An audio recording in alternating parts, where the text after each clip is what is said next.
മാതൃത്വം എന്ന് പറയുന്നത് സ്വാഭാവികമായിട്ടും ബയോളജിക്കലായിട്ടുള്ളൊരു കാര്യം തന്നെയാണ്. കുഞ്ഞിനെ മുലയൂട്ടുന്ന മാമൽസിലും പ്രൈമേറ്റ്സിലും എല്ലാതും ഉണ്ട്. അത് ബയോളജിക്കലായിട്ട് തന്നെ നമ്മുടെ ചില ഹോർമോൺസ് കുഞ്ഞുങ്ങളോട് അടുപ്പം ഉണ്ടാക്കും. അതുപോലെ തന്നെ ഇത് സോഷ്യലി സ്ട്രക്ചർഡ് ആയിട്ടുള്ളൊരു കാര്യം കൂടിയാണ്. അതായത് മാതൃത്വം ഉണ്ടാവുക എന്നുള്ളത് ഒരു മഹനീയ കാര്യമായിട്ട് സൊസൈറ്റി സ്ത്രീകളിൽ അടിച്ചേൽപ്പിക്കുന്ന ഒരു കാര്യം കൂടിയാണ്. അങ്ങനെയുണ്ടല്ലോ. അതായത് കുഞ്ഞുങ്ങളെ ഇഷ്ടമല്ലാത്തൊരു സ്ത്രീ എന്ന് പറഞ്ഞാൽ അവളെന്തോ ഒരു മോശമാണ്. പ്രസവിക്കാൻ ഇഷ്ടമില്ലാത്ത സ്ത്രീ, അവൾ വലിയ സൊസൈറ്റി ലേഡി. ഞാൻ കുഞ്ഞുങ്ങളെ ഇഷ്ടമില്ലാത്ത സ്ത്രീകളെ കണ്ടിട്ടുണ്ട്. എനിക്ക് കുഞ്ഞുങ്ങളോട് താല്പര്യമില്ല എന്ന് പറയുന്ന സ്ത്രീകളെ എനിക്കറിയാം. അവരെന്തോ മോശമായിട്ട് ഞാൻ കാണുന്നില്ല. അപ്പോൾ ഈ മാതൃത്വം എന്ന് പറയുന്നത് നമ്മുടെ ഉള്ളിൽ ഇൻബിൽറ്റ് ആയിട്ടുള്ള ഒരു കാര്യം പോലെ തന്നെ അതിനെ റൊമാൻറ്റിസൈസ് ചെയ്യുന്നത് സൊസൈറ്റി കൂടിയാണ്.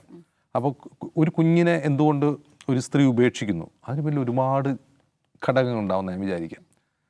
മാനസികമായ ഘടകങ്ങളുണ്ടാവും, സാമ്പത്തികമായ ഘടകങ്ങളുണ്ടാവും, ഈ സർവൈവൽ പ്രശ്നങ്ങളുണ്ടാവും. കുഞ്ഞുങ്ങളെ ഉപേക്ഷിക്കുന്ന തള്ളമാരെന്ന് പറഞ്ഞാൽ അത് സർവൈവലിൻ്റെ കൂടി ഭാഗമാണ്. കുഞ്ഞ് എവിടെയെങ്കിലും പോയി ജീവിച്ചോട്ടെ, എൻ്റെ ഒപ്പം നിന്ന് മരിക്കുന്നതിനേക്കാൾ കുഞ്ഞ് ആരെങ്കിലും വളർത്തിക്കോട്ടെ എന്ന ബോധത്തിൽ നിന്നാണല്ലോ ചെയ്യുന്നത്. പക്ഷേ നമ്മൾ ഈ മാതൃത്വത്തെ മഹനീയമാക്കുമ്പോൾ നമ്മൾ മറന്നു പോകുന്ന ഒരു കാര്യം, ഈ മാതൃത്വത്തിൻ്റെ പേരിൽ സ്ത്രീകൾ അനുഭവിക്കുന്ന ചില സഫറിങ്സ് ഉണ്ട്. ആ സഫറിങ്സിനെ സൊസൈറ്റി മറന്നു കളയാണ്. ഈ കുരങ്ങിനെ പോലെ. ഈ കുരങ്ങായതുകൊണ്ട് ആരും ആ കുരങ്ങിനെ തെറി വിളിക്കുന്നില്ല എന്നേ ഉള്ളൂ.